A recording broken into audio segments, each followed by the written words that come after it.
Good evening, ladies and gentlemen. Welcome to Solo ReacTalk. This evening, I'm going to be reacting to Doomfaith Humanity, episode 6, The Enemy of My Enemy, made on the KRissCHu shared YouTube channel. If you guys want to check out my previous reactions to the other episodes, remember the playlist card is going to be at the top here. Just click on it and be able to access them. If you want to check out the original video as well as KRissCHu shared's YouTube channel, the links are going to be in the description below. Yes, episode 5. What were we dealing with again? Yes, Katerina and her forces finally reached the Underhive city. However, they were attacked by Genestealer cult members. They barely survived. They barely made it out of there alive. However, there is a Yom Grol, a Genestealer bioform that's chasing after them. So hopefully they're going to be okay. Hopefully they'll be able to fight against this creature and win, because it was extremely dangerous, extremely powerful, and Katerina got wounded. I don't know if she got wounded because of that creature or was she shot at by someone else, one of the Genestealer cult members. I can't remember, but yes, Katerina's wounded, as well as not done cost. Yes, Gus Wildknife, he also got hurt. So yeah, 2 people are wounded, but the truck itself is also kind of intact. The roof is gone. It's been taken out by the closing blast doors in the Undercity. So yeah, Katerina with her team, by the skin of their teeth, they were able to survive the Genestealer cult members' assault. However, the Genestealers themselves were attacked by the Night Lords. The Night Lords belonging to Conrad Curse. They have also infiltrated the Underhive city and they've begun killing all the Genestealer cult members. And the patriarch of the Genestealer cult was also attacked and captured. I'm not sure what they're going to do with the patriarch. Maybe they are still going to kill him, or they're going to experiment on him. I'm not entirely sure what are they going to do with the patriarch of this Genestealer cult. But yeah, essentially the patriarch's entire family have been annihilated. He's the only person that's left from that entire situation.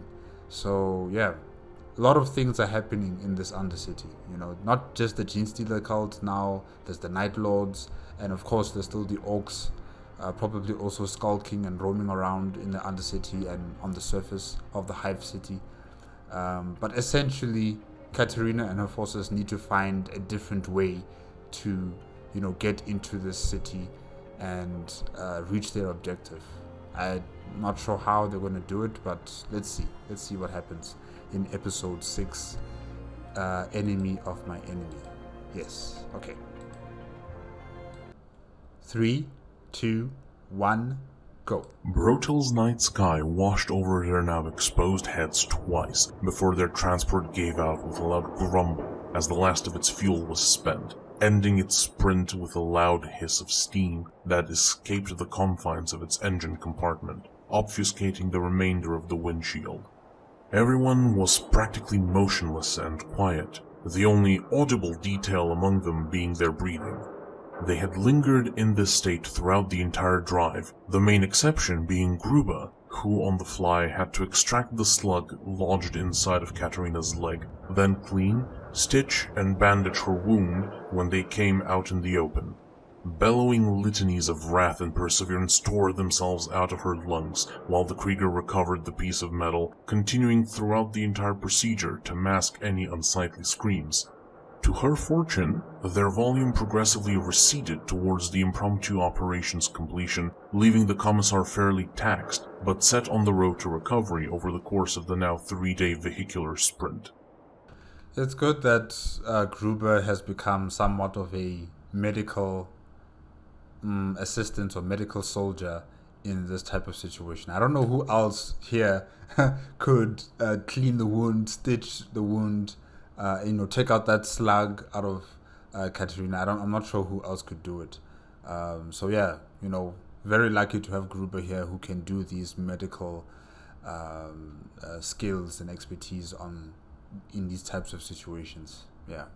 While he had technically also been wounded, Gus declined any medical attention for what was a mere scratch, only taking a cleansed cloth to cover it until his blood clotted to prevent more of itself from gushing out. The rest had simply picked themselves an intact piece of wall to lean against, while their commander rested her back on the backside of the front seat.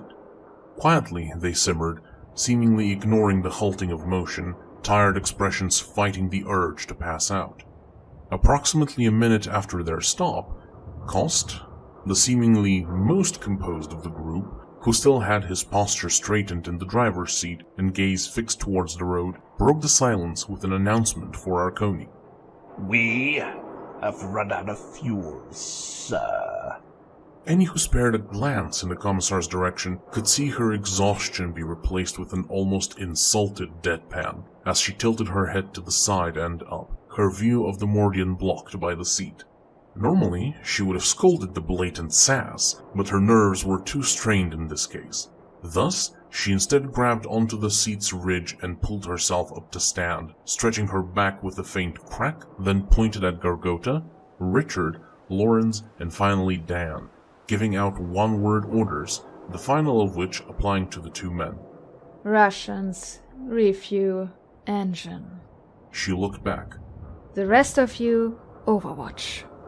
Saluting in unison, the designated operatives started going through their supplies for the necessary items and disembark, save the captain, who immediately stepped off and went over to open the truck up, waiting for the sergeant to bring the Mecha Medicae toolbox over.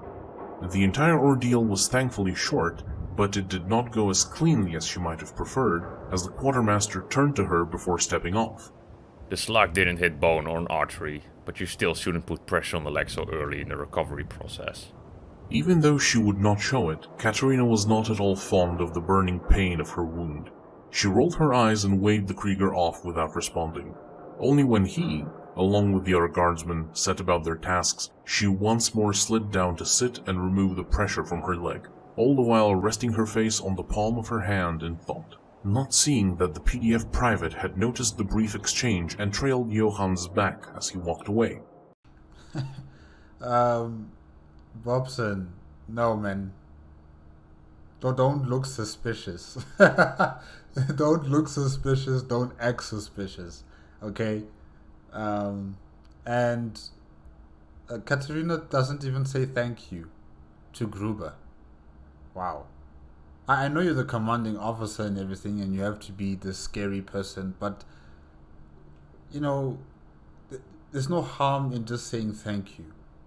Thank you for helping me. Thank you for taking out the slug from my leg. Thank you for stitching my leg and for cleaning the wound. Come on. Thank you. 2 fuel cans clunked empty on the side of the road, while Richard closed down the hatch under which resided the tank. Despite the lingering terror in his mind, his heart still had plenty of space for admiration towards the venerable machine, which had prompted him to speak in thanks to it while satiating its hunger. The private went towards the front of the truck in order to inquire about whether to store or discard the cans when he heard his mechanically adept superior speak. I think he is worthy, but I wanted to hear your thoughts as the closest thing to a fellow expert on the matter. It came as a great surprise to the Brotelian to hear the Mordian, who usually exerted unshakable certitude, seek counsel about anything from anyone other than the Commissar. Him and Dusk must have actually gotten along quite well, Bobson thought, as the Cadian replied to the prompt. If one of the higher-ups were present, with a gun to my head, I may have denied it. But given the rare freedom to speak my mind, I'm inclined to agree. The bugger has performed above and beyond, so I'd say he's definitely earned it. Doesn't have to be any pomp and ceremony to it. Just personal speech from the heart will do. Then we are in agreement for the exact name of the promotion? Most definitely, sir. What are they talking about? Their words had roused Richard's curiosity. Upon their conclusion, His own thoughts stirred with the idea that the pair may have been referring to himself. That would very fittingly account for the more regimented style of their talk, as well as to why it was held in private.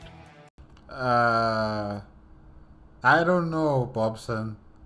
I don't know, man. I think maybe you're reaching too much there. You need to confirm with them first. Are you guys talking about me? Don't just assume this. Assumptions are dangerous. I thought we've discussed this already. Assumptions are dangerous here. You hear this, you hear that, and then you try to put two and two together thinking you know the story. No. Okay? We've gone through this before with Gruber and Katerina. We don't have the evidence. We don't have proof of anything. We're just hearing sentences here and there. Yeah, be careful. He would have further assumed that they might bring the matter up with Arconi until Dan continued. Pass me the sacred oil vial, then. Let's see, what was the appropriate rite? Sacred oil. Were they about to give him some kind of promotion now? Bobson exclaimed mentally, With oil? You guys get promoted with oil? Okay. hearing Lawrence shuffle among the items present with them. Could it be that the commissar had already signed off on this? His brain questioned further. In light of your exemplary service, unbridled dedication to the Imperium in the face of overwhelming enemy force, you have been judged worthy of ascension. Expectantly, the young man began to well with pride as he continued to listen. Despite the grievousness of your wounds, you stand tall, resolute, and continue to serve faithfully. Wounds? Confusion flushed through Richard, as he had been, at least physically, completely unharmed thus far. Desiring clarification, he momentarily forgot the politeness to not intrude and walked past the corner of the vehicle, asking, "What are you guys talking about?" Yeah, it's not about you, Bobson. Sorry, you're not the one who's getting promoted. just in time to see Cost pour a handful of the sacred oil over the exposed insides of the machine's engine compartment and add, In the name of the Emperor, with the blessing of the Omnissiah and the will of the motive force, I, Captain Dan Cost of glorious Mordium, with Sergeant Lorenz Dusk of proud Cadia as witness, anoint thee with a name. When your expiration is at hand and you return to the halls of the Trinity to be judged, bear your name proudly to the envy of the ocean of nameless machines and revel in your accomplishments. Now rise, noble, reliable convenience. Wow, that's the name. Reliable convenience. Let me write down the truck's name. Oh my gosh. Oh my gosh. So you guys are promoting the truck. Hey. Here we thought it was going to be Bobson or someone else. But no. The truck, the machine spirit of the truck, is being promoted and recognized for its hard work. Yeah. Well, at least they know when to, offer appreciation and respect to something. Unlike Katerina, who doesn't say thank you to anybody. Ave Imperator. the sergeant finished, loudly closing the compartment. A slight hiss left the machine at the gesture, as if thanking the pair for the honor they had bestowed upon it. Several moments of silence followed before the two turned their heads to finally regard the newcomer. He, in turn, confusedly stammered out, You were giving the truck a name? Yeah? What of it? Nothing. Bobson shook his head. I'm done with the refueling. Should I discard the empty cans, or do we keep them? Presumably displaying disinterest, the Mordian turned around and walked away, leaving his Cadian counterpart to trail his back until it hid behind the other side of the truck before sighing and instructing. Just throw them in the back. They aren't any real weight on the tires, and if we come across any intact abandoned vehicles, we'll need something to extract the potential resources. A single salute was the Brotelian's response as he returned to fetch them. Acknowledging the clasp of the lid as a makeshift signal for them to return, everyone also reassembled themselves back onto the machine. A familiar atmosphere of stoicism formed around them, but it was nothing like their usual disposition. Where once a sense of control reigned, now lingered an attempt to restore said certainty. Its silence would be broken by Gorgota, who voiced the question that was likely on everyone's mind towards Katerina. So, what are we going to do now? Not going back to the Underhive, that's for sure.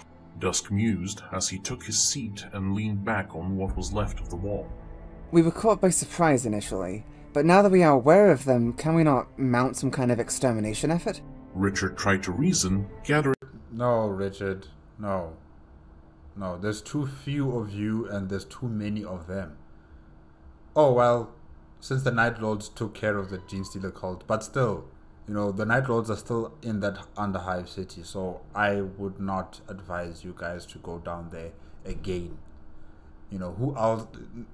We don't even know who else you guys are going to be meeting, down there. It might be Hive gangers. Again. So, no. Don't go there. A few looks to himself. There wouldn't be a course of action I would oppose. Johann quietly uttered in agreement. Faith demands the death of the Xenos and the mutants. Ramiel stated flatly, nodding his head in apparent support for the pair's intent. Yeah, about that. Gus spoke up. Well, I'm glad the Helmet Bros have begun sharing a brain cell, and I don't mean to be bringing the faith down, as His Holiness has previously alluded, but this is an incredibly stupid idea. You lot sound like you don't have much experience with gene stealers. I will admit, the fracker with the tentacle face is a new experience for me, but I've seen some of the smaller ones, like the one the bot blew up, tear big knives apart like an Ogren does a ration bar. This squad is woefully under-equipped and incapable of taking their like on. Doubly so if they have fire support. I understand the intention within your explanation, but what are these big knives you talk about? I recall you also mentioned them when we first set up from the shelter, in reference to the Catechans being able to have handled the Vrax campaign without their involvement. But since no one has explained the details of that campaign, I don't understand the significance of their mention. The monkey speaks of the Angels of Death, Space Marines. Katerina's voice grabbed the course of the conversation, along with everyone's attention. Her next words would then turn the atmosphere into ice, injected directly into most of their veins. And for once I can assure you that he isn't making anything up, because I myself have seen Astartes brought down and torn to shreds by the likes of these cursed aliens. First to remove her gaze from Marconi was the Armageddon, who instead glanced in the direction they had driven from, a displeased scowl coloring her features. From what I know about them, they don't like to be known of, until everything is made just right for them. The orcs have either aided or delayed their uprising, but I'm confident in estimating that they will be coming after us, in order to silence threats to their existence. Would this estimation be correct, sir? She turned her head back to the Commissar, who in turn nodded and said, Unfortunately for us, you are basically dead on the thrones. It wasn't the suggestion I backed initially, but given the current precedent, strategically withdrawing Overground has risen to be the superior option. Cost spoke, not turning around to the group, instead still clutching reliable convenience's steering wheel. Stop wasting air and get a move on then, suit. Gruber almost mockingly spat at the Mordian. This inaction is grating, almost half as much as the lack of steel I see on display. His comrades did not fancy the Krieger's words in the slightest, but before the situation would evolve into something more hostile, the group's wrangler once more yanked back their chains. Hey! Just because I'm under doctor's orders to not move a lot, that doesn't mean you maggots are free to start shit as you please. A click of her bolt pistol further enhanced the statement, prompting them to keep down. Yikes. Once sure of their compliance, Katerina lowered the weapon and instructed. Before you dirtbags start ripping into each other, you will have orders to fulfill. Private, find that map and take my spot up front together with the first lieutenant and the captain, so you can get us back on the road towards any exit out of this hive. Mandatory shut-eye for everyone else, changing every 2 hours, after which we'll be making pauses for the driver compartment to sleep as well, until we reach a proper border point. Is that clear? A unanimous "Yes, sir" filled the air as the guardsmen took their positions after a quick sleeping order was established, following which their damaged but still trusty steed was roused from its calm and it rode back onto the highways. Go, reliable convenience, go! Approximately 2.5 weeks later, after having dealt with 2 weeks driving through the hive city, or around the hive city. Sheesh, this thing really is big. This city. several small bands of greenskins on the way, the reliable convenience would make a more lengthy halt as the closest gate in the outer wall of the hive finally came into view, along with one incredibly unpleasant discovery. Smog and noise billowed from below their vantage point, nearly obscuring the hab complex that stood in front of and around the gate, or more precisely, what was left of it. The length and breadth of the artificial valley it occupied in the shadow of the mountain spires was infested by the orcs, with large sections of it transformed by their actions into either factories, breeding grounds for their spores, or scrap heaps. What they had encountered at the Emperor's Springfields now seemed like a mere miniature of this place. When the memory of that battle surfaced, it was followed by the information they had obtained there. Referencing the map and other navigational markers, the squad realized that they had arrived at the location referenced by the orc mech from before. Despite scurrying all over the place, the guardsmen's magnocular vision could not identify the aliens as a teeming mass. To their disgust, disappointment, rage, hatred, and in one exception, horror, the bulk of movement was produced by scores of the civilian population, dragged around in chains and bullied by the orcoids as little better than chattel slaves. Speaking in pure mathematics, the humans had the numbers over the orcs and Gretchen in this case, by a fairly large margin. The issue is that, the people in Warhammer 40k don't really have they don't really have people power. There isn't that sense of we are all humanity, we all have to work together, we all have to fight against this tyranny together. If the defenders have been defeated, the civilians raise up their hands, they're like, no, don't hurt us, we'll do anything that you say. Because they've been living in this sort of culture where the government, the military is supreme. They are your protectors, they are the judge and executioners in your life.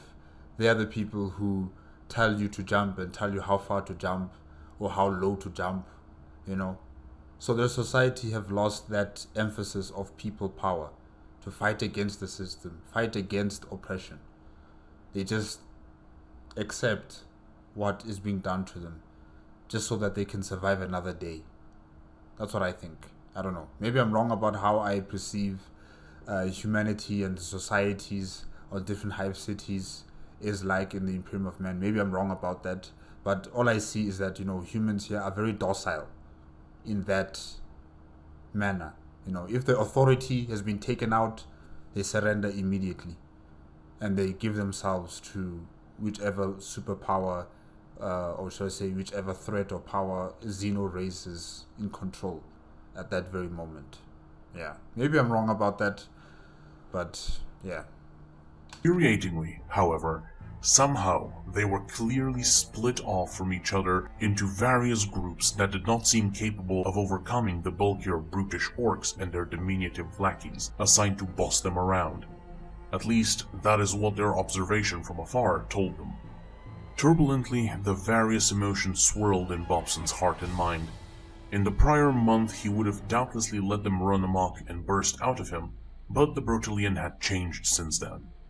Marshalling his will, he kept surveilling, retaining his composure in anticipation of his comrades' reactions. It would not be a long wait as the sergeant audibly sighed and leaned back from their concealment, lowering his viewing device. Alright. From what I'm able to estimate, we can either opt for suicidal charge through there, ditch the truck so that we can try to sneak our way to the wall and climb over it, or circle back and hope any other exits are not so, populated. The Krieger shook his head in a manner that indicated he had also rolled his eyes when more options were given beyond the first.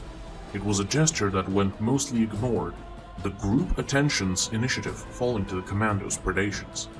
Most of those would be nice to have, but taking the other slimy variable into account does not leave room for them on our timetable. Exactly. Time is not a resource that we have to spare. Our head start is likely soon to expire, so we need to be as quick as possible. We still don't have confirmation that the mutants have launched pursuit. But if we make ourselves known down there, I can guarantee to you, beyond a shadow of a doubt, that we will have a dedicated stream of squeak shit barreling down after us should we survive the breakthrough attempt. And with the state RC is in, even the rambling trash will be able to catch up to us. Oh, I am plenty sure the purple heretics are on our heels. Sneaking, roundabouting, saving civvies simply isn't affordable with our current predicament. The remark caused the edge of the private's lip to twitch with displeasure, but nothing more came of it. Arconi would make a note of that detail as she, now well enough to at least walk mostly normally, passively kept tabs on her subordinates while observing the settlement below. A task to which Richard's dedication yielded a momentary widening of his eyes.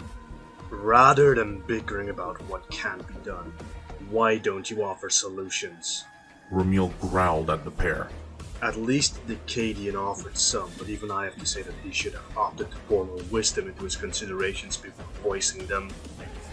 Wisdom. That's right! This time, the Brotelian grabbed the rest's attention, lowering the magnoculars and turning to face them.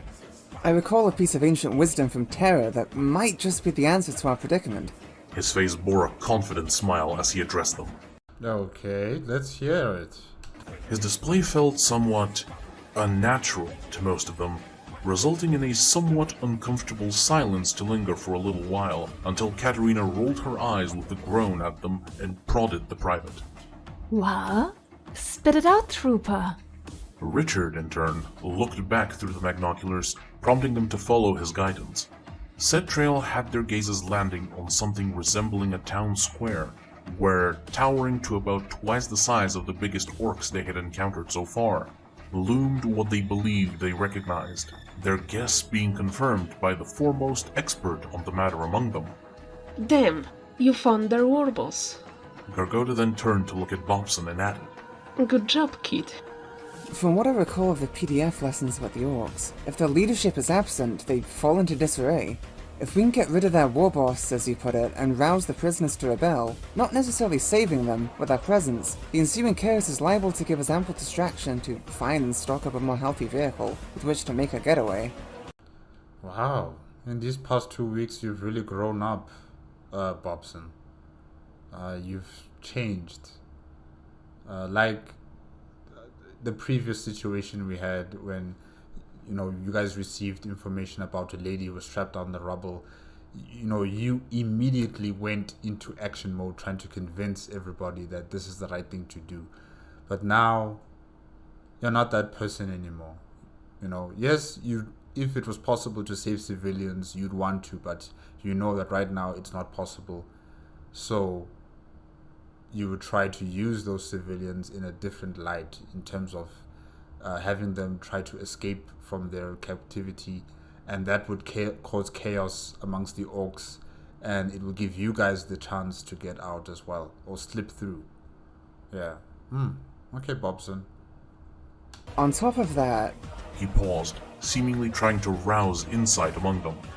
His intention would succeed as the commissar's eyes widened, looking at the ground in realization as she uttered.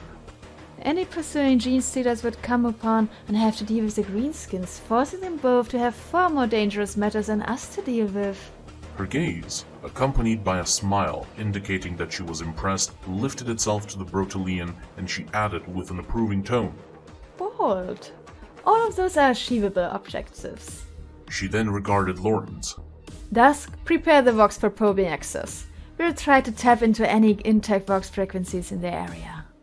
Through her, optimistic expression spread across the rest of the squad's faces like a plague. The only one not stricken with it seemed to be the insulated Krieger, who slightly scoffed and asked of the private.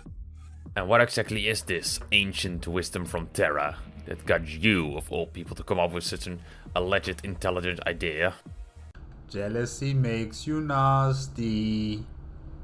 Richard's smile stretched into a knowing smirk as he replied. it is a proverb which I recall went something like this: "The enemy of your enemy is a body you can put in front of yourself." Okay. Hey, I don't know that saying, but alright. Join me, brother Grotz, in liking the video and subscribing the channel.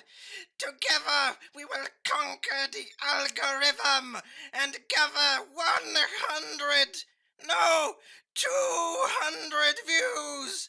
Long live the revolution!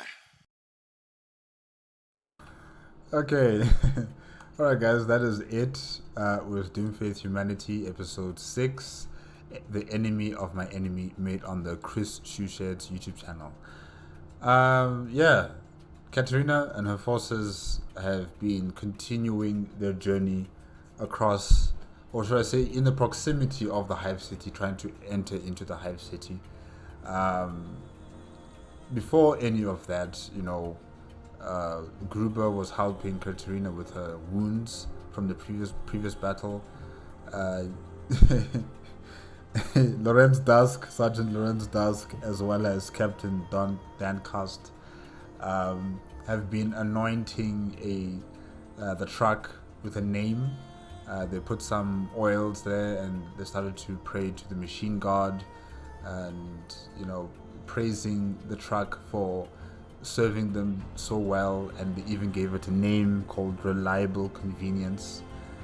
Congratulations, Reliable Convenience, for being promoted and being recognized for your hard work. That's good. I'm just imagining people in our world doing that, getting some oils and then anointing their vehicles and giving their vehicles names. I mean, we already give our cars names with the number plates, Some people have some wacky names that they give their cars with the number plates.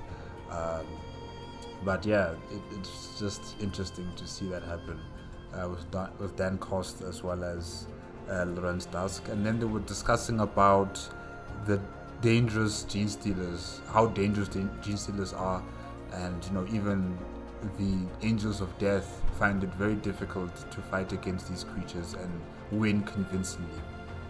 It's really difficult fighting against not only Gene Stealer cult, but Tyranids in general. They are very, very powerful, very adaptable, just dangerous intellectually, physically. They are just on another level.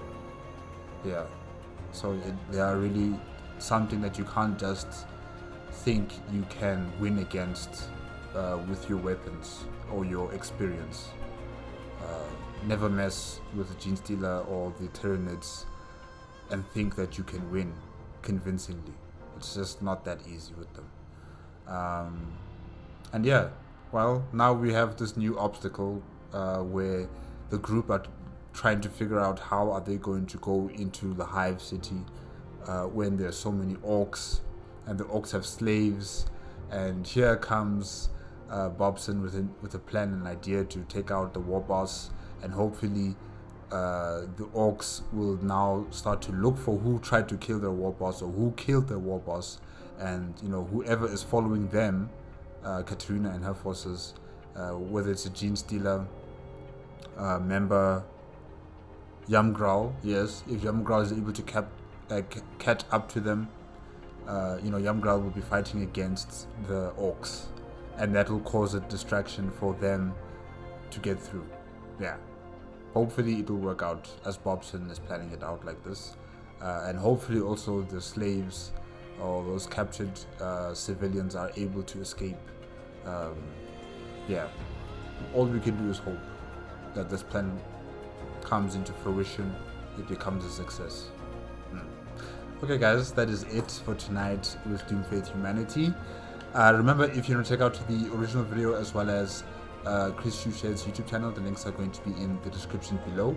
If you like my reaction, please give me a like, comment and subscribe to my channel. Click on the notification bell if you want to be up to date with my latest videos, and I'll see you guys next time. Okay? Bye bye. Or, yeah, I'm not sure. On the playlist I didn't see episode 7, so yeah, when episode 7 comes out, I'll be there. Okay, bye bye.